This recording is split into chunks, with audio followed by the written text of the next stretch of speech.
Cheguei! Boa tarde a todos, como estão vocês? Vamos lá? Vamos lá, entrando no LinkedIn agora. Não sei se meu fone tá aqui. Gui Sodré, seja bem-vindo. Não sei se meu fone tá aqui ou lá ou acolá.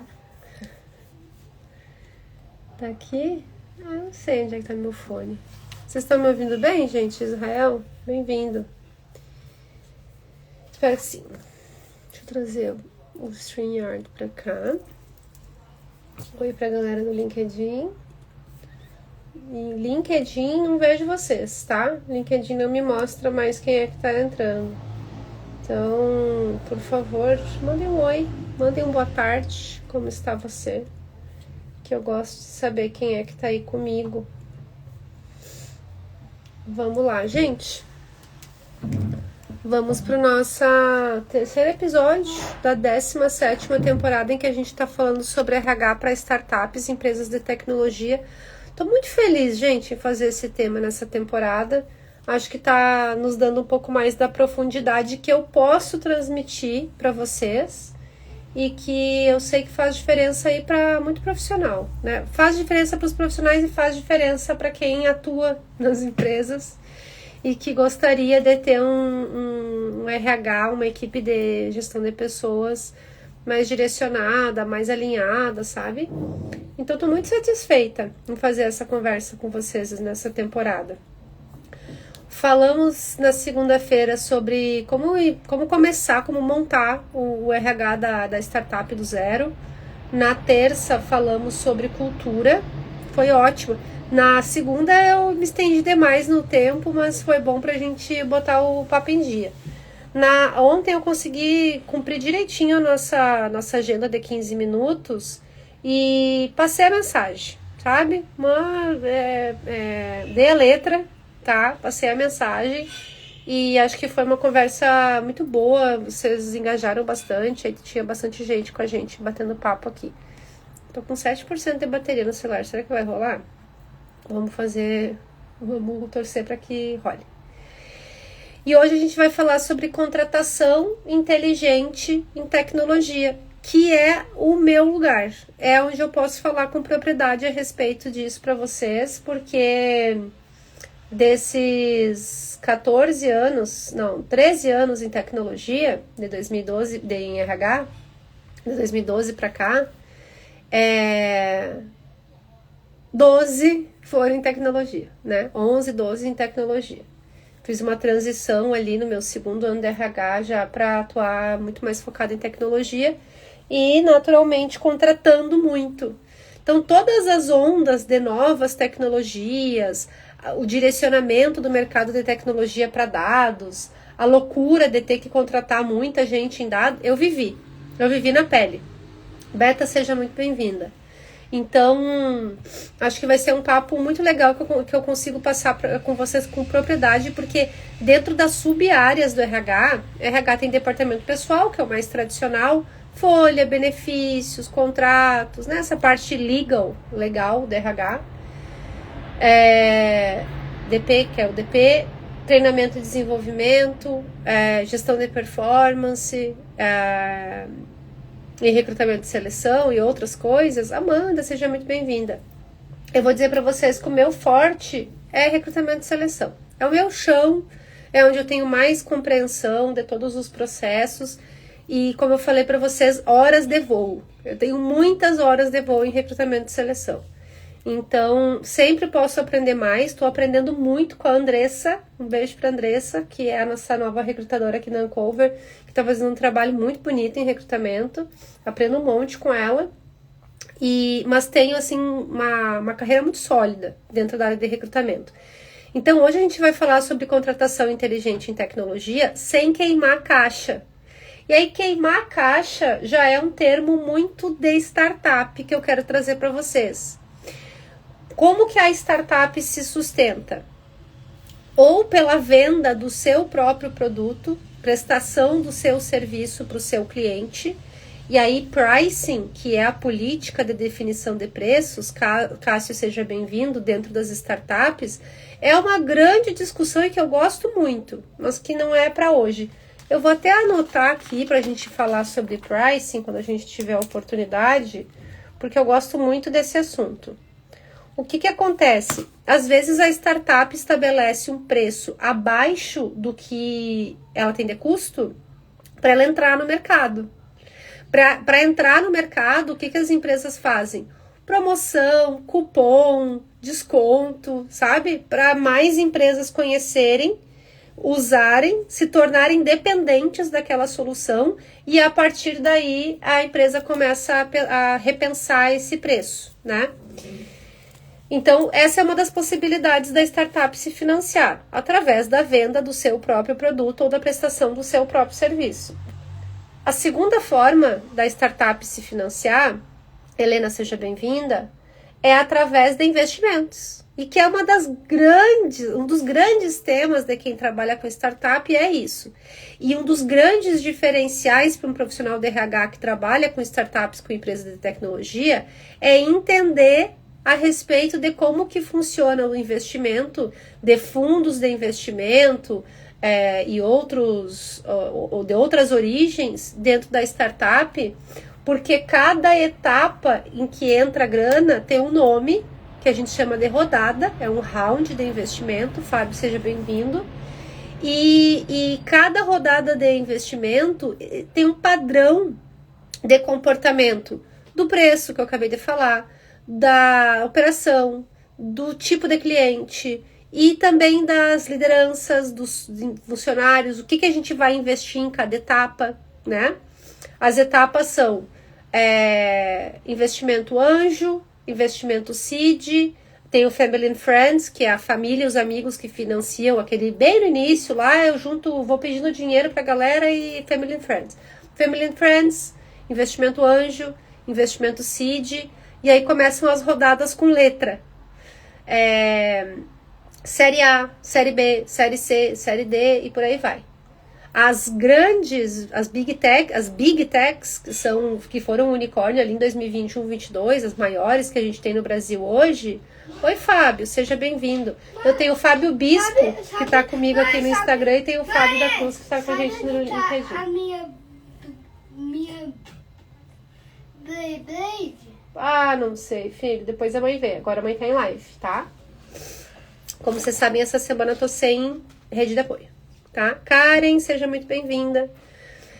Então, gente, a cada rodada de investimento dentro da startup, que pode vir de um fundo de investimento ou pode vir de um CVC, que é um Corporate Venture Capital, que é uma grande empresa, tem uma área lá dentro, um time que é dedicado. Henrique, violãozinho agora não. Meu filho tá com violãozinho.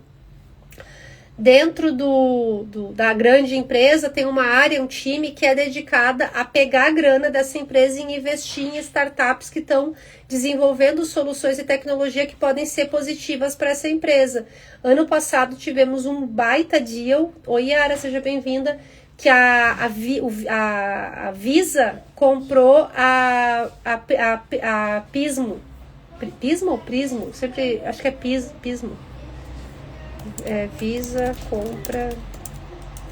É Pismo. A Visa adquiriu a Pismo, que foi uma das maiores negociações que a gente teve de Corporate Venture Capital no ano passado, né? Então, esse é o CVC. Por que é importante? Por que eu tô falando tudo isso de startup? Anselmo, seja bem-vindo. João, sejam bem-vindos.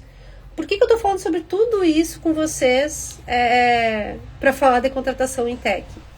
Porque é muito importante a gente entender que o dinheiro que está entrando de investimento, ele tem um objetivo específico. Então, para um fundador de uma startup conseguir levantar grana, seja de investimento anjo, seed, série A, série B, venture capital, corporate venture capital, Flávio, seja bem-vindo. A Yara falou, estou ouvindo o gurizinho também. Tá aqui arrepiando, Yara. Pro fundador da startup ele conseguir levantar essa grana, ele tem que justificar para que ele vai usar esse dinheiro. Ele tem que ter um planejamento de como é que ele vai gastar esse dinheiro, porque não pode ser só gastar, tem que ser investir para a empresa crescer e numa próxima rodada ou precisar de menos dinheiro ou a empresa já está num outro nível de entrega de negócio, de desenvolvimento de negócio, que vai fazer o investidor ter retorno do que ele botou de grana. Então, quando a gente fala em queimar caixa, a gente está falando num termo que se chama cash burn, que é queimar a grana do investimento. O que é alinhado além dos objetivos de como é que vai ser gasto esse dinheiro?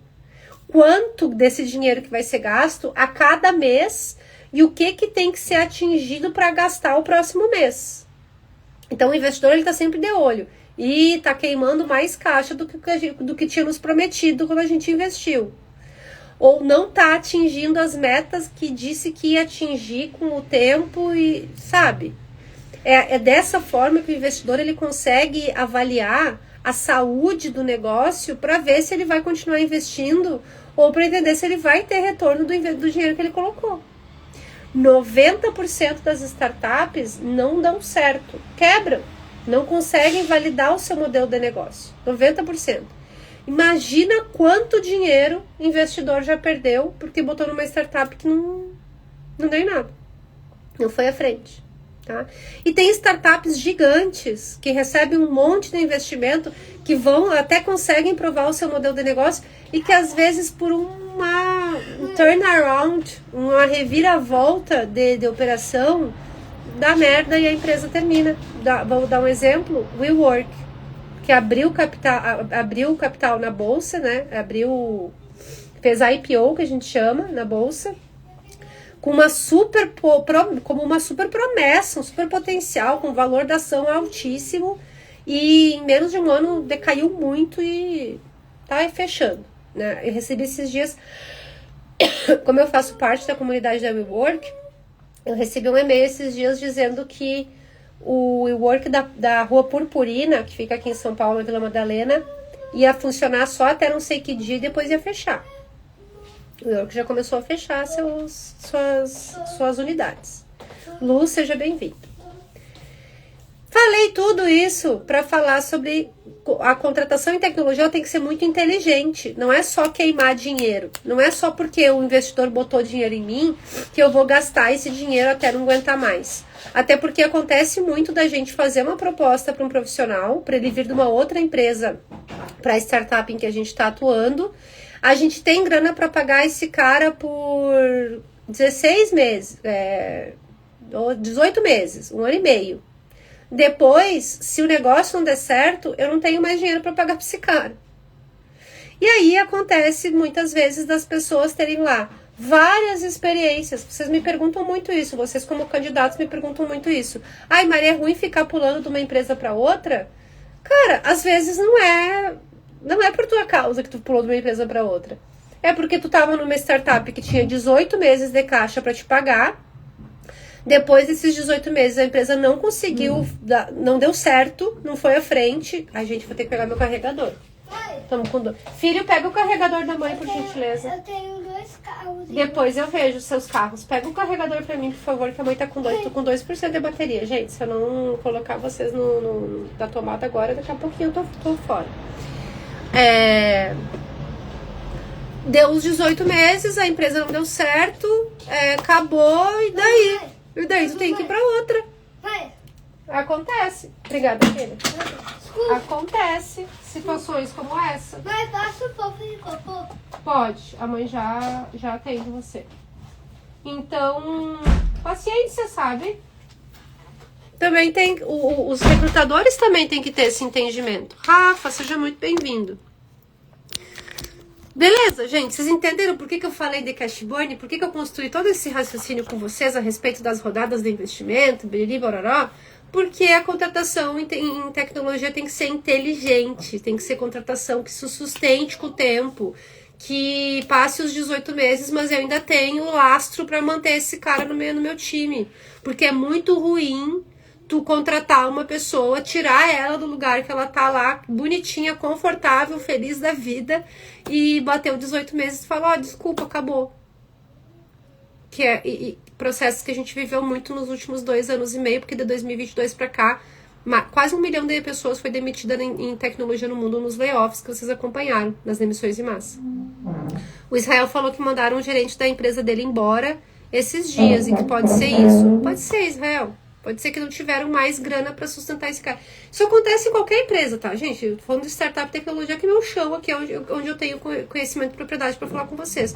Tipo, uma pessoa que foi um cara comercial, que foi contratado para o lançamento de um produto, tá? Para ser o responsável pelo lançamento de um produto. Lançou o produto, o mercado não gostou do produto, não aceitou o produto não deu certo, rua. É isso, gente. É isso, tá? Não tem muito o que fazer. Primeira dica.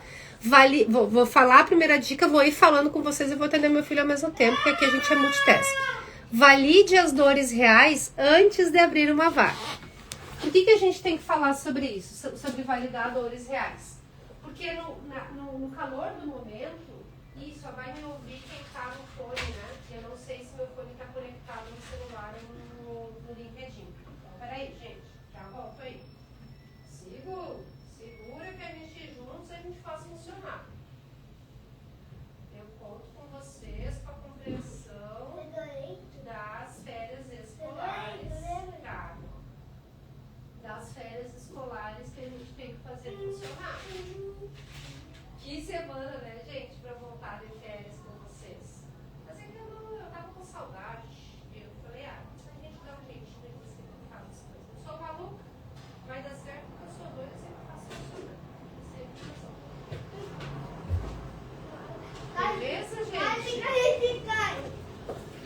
Deixa eu voltar aqui, que daí vocês me escutam melhor. Por que a gente tem que validar a contratação, as dores reais antes de abrir a vaga? Cirlei, seja muito bem-vinda. Boa tarde, Kleber, no LinkedIn, seja muito bem-vindo. Por que a gente tem que validar as dores antes? Porque no calor do momento, o cara recebeu um feedback pesado, pressão, sabe, bate aquele, Felipe, seja bem-vindo, bate aquele desespero, o cara fala, ai, vamos contratar. Eu preciso de gente, eu preciso de mais gente no meu time para fazer isso acontecer. Eu posso ir lá embaixo? Não, depois. Henrique, espera a mãe terminar a live. Eu vou dar... Agora não, Henrique. Aquele de rodinha. O cara sofre a pressão, ele fica naquele desespero e na cabeça dele a primeira coisa que cara, eu preciso de mais gente no meu time para fazer o negócio acontecer. Sabe? É assim. É do ser humano. O cara pensa assim, ó, eu já tô ferrado aqui, eu já tô com um monte de coisa. Boa tarde, Maiara, seja bem-vinda. Eu já tô com um monte de coisa, já tô, sabe, tá super pesado aqui. João, seja bem-vindo. Eu preciso de mais gente, é isso que eu preciso, sabe? Só que o cara não pensa que talvez ele consiga protelar um projeto ou contratar um software que automatize um processo do time dele para ficar menos manual e ele ter mais tempo para dedicar para esse negócio que ele sofreu a pressão que ele não estava entregando. Gente, eu poderia ficar aqui a tarde inteira falando para vocês a respeito de motivos de contratação. Inclusive aqui na Uncover a gente tem uma página que fala exatamente sobre isso. Quais são os motivos que justificam uma contratação? Novos projetos, aumento de demanda, mais clientes, ou alguém que saiu da empresa, a gente precisa fazer uma substituição, uma pessoa que se movimentou para uma outra área e o gestor ficou com uma pessoa a menos e ela precisa de alguém novo, tá? Tem vários motivos. A gente poderia ficar a tarde inteira aqui só falando sobre isso. O que não dá para fazer é a pessoa da RH cega, ir lá e abrir a vaga e recrutar e entrevista e tal. E ela não fez uma conversa de alinhamento com o gestor para entender se realmente não tem mais nenhuma outra solução. E é uma responsabilidade muito grande do RH de fazer isso para garantir que não seja uma contratação que não vai se sustentar com o tempo. Que daqui a 18 meses a gente... Agora a gente até tem grana para pagar, tem caixa para queimar para contratar esse cara, mas talvez daqui a 18 meses eu não tenha mais. E daí, gente, é o RH que vai ficar, tipo, mal na fita, sabe? É o candidato, o candidato que virou funcionário, ele vai falar, poxa, Mari, mas tu falou no processo seletivo que era sustentável a vaga, que eu ia poder crescer, que eu ia poder desenvolver minha carreira. Larguei a minha experiência anterior, que eu já estava há 10 anos lá e que eu tinha a possibilidade de crescer. Acreditei na proposta que tu me fez e agora vocês vão me demitir? Gente, é tão ruim quando isso acontece. Bia, seja muito bem-vinda. É tão ruim quando isso acontece. Vamos evitar. Se a gente pode, vamos evitar. Sabe? A gente tem que se blindar. Vamos prevenir situações como essa. E às vezes é uma conversa, é um alinhamento. Mas não é uma conversa qualquer. Tem que ter entendimento do negócio, né? Tem que ter noção do negócio. O Israel perguntou, e o diretor não cai nas costas dele? Cai, Israel, cai. Só que quem tem proximidade com a pessoa é o RH. Depois que o diretor fala, ai, desculpa, não vamos mais precisar dos seus serviços. Sabe quem é que continua conversando com o funcionário? É o RH. Que tem que fazer exame médico demissional, que tem que fazer entrevista de desligamento, que tem que mandar documentação para a pessoa sacar FGTS, sabe? Quem continua em contato com uma pessoa que está super insatisfeita, triste, frustrada, decepcionada, é o RH. Então, e é o que eu tenho poder aqui de mudar, né? Eu tô falando diretamente com profissionais de RH, é o que a gente, como RH, tem poder de fazer, é garantir que aquela vaga, que realmente não existe nenhuma outra alternativa, além de abrir aquela vaga e fazer aquele recrutamento, tá? Segundo ponto. Ai, gente, esse assunto é tão bom que eu já vi que eu vou me esticar mais um pouquinho. Segura aí que eu prometo eu entrego. Segunda dica. Prefira contratações com fit técnico e cultural, mesmo que em formação, mesmo que ainda esteja em andamento, né? O que a gente está falando aqui? A gente vai... Eu vou falar para vocês da Ancover de novo. Aqui na Ancover a gente não contrata por causa de diploma. Quase 2 anos aqui, nunca pedi um diploma durante o processo seletivo, nunca fui atrás de LinkedIn, eu nem olho lá no LinkedIn informação acadêmica. Às vezes eu olho para eu saber qual é o background da pessoa, de onde é que ela veio, né? O que formou o perfil dela. Mas eu nunca vou atrás de saber se a pessoa começou e trancou. O Juliano falou, voltastes? Voltei, Juliano, estou de volta. Muito feliz em estar aqui com vocês. Eu não vou atrás de saber qual é a qualificação formal daquele profissional. Inclusive porque para a tecnologia, qualificação formal hoje já não é tão determinante. Às vezes é um bootcamp, às vezes é um projeto voluntário que esse cara trabalhou, é um papel que ele tem como evangelizador de um mercado, de uma tecnologia muito específica. A nossa stack de tecnologia na Ancover é Elm e Elixir para front e back. É super específica, muito...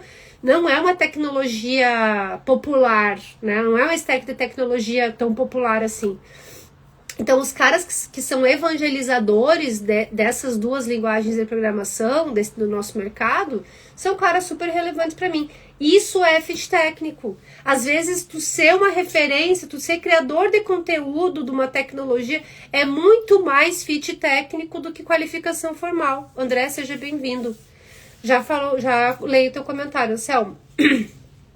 Então, a gente sempre vai preferir contratações que tenham fit técnico, que não significa qualificação formal. A qualificação formal te dá a base, e a partir da base, tu tem que se esforçar, estudar, buscar. Ontem eu fiz uma publicação no LinkedIn para você sobre isso, a partir de uma publicação do Lucas Carvalho, do Boletim Tech, do LinkedIn Notícias. Gente, excelente. Leiam, tá? Nem leiam a minha, mas leiam o Boletim Tech pra vocês verem. Muito legal, entrevista com o CEO um dos founders da Alura. Bem interessante, sabe? Sobre como é que vai ser o processo de treinamento e desenvolvimento e educação dos devs daqui pra frente. Sobre essa discussão de dev usar a inteligência artificial para codar ou não. Gente, bem legal, tá? Super recomendo esse conteúdo para vocês. Então, em tecnologia, tu sempre vai preferir pessoas que tenham fit técnico, que não significa qualificação formal. Fit técnico é todo um contexto que forma o perfil daquela pessoa. Felipe, seja bem-vindo. E cultural, né? Aí, mas Mari, como é que eu vou identificar fit cultural? Horas de voo nos dão essa percepção de se a pessoa se encaixa ou não. Mas tem coisas que são óbvias. Se a gente está numa startup que ainda está num processo de formação, de validação do modelo de negócio, ainda está se estruturando, né? E o cara chega perguntando de PLR, bônus, nomenclatura, plano de carreira. Cara, em geral não tem. E se esse cara tá vindo de uma grande corporação que já tem toda essa estrutura, quando ele entrar na startup e ver que ele não tem, ele vai se decepcionar, ele vai se frustrar. Dan, seja bem-vindo, que honra te ter aqui. Patrícia, seja bem-vinda. O Israel falou que tem um amigo que trabalha na Sicredi e não tem formação acadêmica. Ele deve ter outras coisas no perfil dele que se destacam, Israel. E olha que banco... Felipe Rodrigues, seja bem-vindo. E olha que banco é mais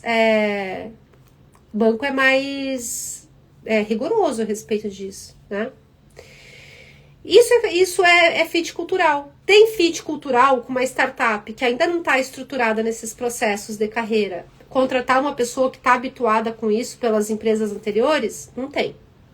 E aí tu vai estar fazendo uma contratação burra. Não é uma contratação inteligente em tech. Então, tá acontecendo, porque esse cara vai se frustrar, vai se decepcionar, vai sair, vai voltar para sua grande corporação ou para outra grande corporação e tu vai ter que abrir a tua vaga de novo. E aí tu queimou grana do caixa com uma pessoa que não deu retorno do investimento que a empresa fez nela. Tá claro, gente? Pra mim, faz muito sentido. O Cleiton mandou uma dúvida. O Cleiton e o Cleiton no LinkedIn, o Anselmo no Insta mandaram dúvida. Eu vou fazer a última dica, eu já falo das dúvidas de vocês. Terceiro ponto pra gente encerrar aqui o assunto de RH de contratação inteligente em tech. Crie um modelo de entrevista que avalie entrega e adaptabilidade. Entrega e adaptabilidade é tudo que a startup precisa no momento inicial. Sabe? O iFood e a Rappi estão precisando de adaptabilidade? Não, porque já está bem mais estabelecido o modelo de negócio, processo, plano de carreira, treinamentos, programa de desenvolvimento. São empresas que já têm uma estrutura bem mais organizada. Pela natureza da operação, já nem podem ser muito consideradas startups. Elas ainda têm dinâmicas de startup, mas elas já funcionam como uma grande corporação. Vini, seja muito bem-vindo, Vinícius Bento. Ela já tem a estrutura da grande corporação. Tem algumas dinâmicas de startup que ainda funcionam no dia a dia. Agora, se é uma startup menor, que ainda está ou validando seu modelo de negócio, ou escalando o seu negócio, ela ainda precisa de pessoas que se adaptem facilmente, porque as coisas mudam toda hora. Essa é uma certeza e uma verdade a respeito das startups nesse modelo. Então, tem que avaliar a tua entrevista, tem que avaliar a adaptabilidade e tem que avaliar se essa pessoa é boa de entrega. Ó, que chegou para dar oi para vocês. O sinal de que o nosso prazo de validade está se encerrando, vocês já sabem. Então, criem um modelo de entrevista com perguntas específicas. Aqui na Uncover, eu vou dar essa sugestão rapidamente para eu poder fazer as dúvidas dos meninos. Aqui na Uncover, a gente tem job description para absolutamente todas as pessoas. Todos os funcionários têm seu job description muito bem estabelecido, tá? Dentro do job description, a gente tem as 8 responsabilidades que a pessoa tem no seu dia a dia, para ela saber exatamente o que ela tem que entregar, e 5 habilidades comportamentais, que já tem 2 afirmativas que são usadas para avaliação trimestral que a gente faz e 2 perguntas que são usadas para processo seletivo. O Israel perguntou se na Uncover eu trabalho em home office. 100% em home office, Israel. Temos escritório aqui em São Paulo, mas é específico para encontros, eventos. Tem um outro propósito no nosso escritório. A gente tem pessoas hoje em 9 estados brasileiros, mais 3 países fora do Brasil. Todo mundo no remoto. Então, eu vou dar um exemplo aqui para vocês, tá? Comunicação eficaz. Capacidade de transmitir informações de maneira clara, persuasiva, blá, blá, blá. Quais são as perguntas que a gente usa no processo seletivo para avaliar se a pessoa tem comunicação eficaz? Uma delas, como você lida com a comunicação entre diferentes departamentos ou equipes? A pessoa vai ter que contar uma história. Como é que ela já fez? Vamos dar um exemplo. Pode descrever uma situação em que teve que explicar um conceito técnico a uma pessoa sem conhecimento técnico? Comunicação eficaz. Então, vocês têm que ter um processo de entrevista que avalie, entrega, adaptabilidade e as competências comportamentais que são importantes para aquela posição. Tá claro, gente? Zip, fechamos? validar as dores antes de abrir uma vaga, ter certeza de que não existe outra alternativa que não abrir a vaga, preferir contratações que tenham fit técnico, que não necessariamente a qualificação formal e cultural, mesmo que a pessoa ainda esteja se desenvolvendo, e criar um modelo da entrevista que avalie o que tu precisa comportamentalmente na vaga, tá? Deixa eu ler a perguntinha do Anselmo aqui. Ele falou: atualmente estou fora do mercado, sou pleno, estão oferecendo vaga de júnior PJ com 30 horas semanais. Devo pensar no assunto? Tem muita coisa nessa discussão, Anselmo. Tem possibilidade de crescer? Qual é o tamanho da empresa? Qual é o tamanho do time? Tem gestor direto ou é um gestor de outra área que está dando um jeito nessa área? E tu consegue entender se tu consegue sair do júnior para o pleno mais em breve. Tem benefícios? É presencial? É remoto? Isso é importante para ti? Depende. Então, tem um post que eu vou te mandar. Eu vou te mandar na nossa DM aí, tá? O Anselmo é meu colega de Duolingo, né, Anselmo? A gente tá sempre junto lá e faz parte aqui da nossa comunidade.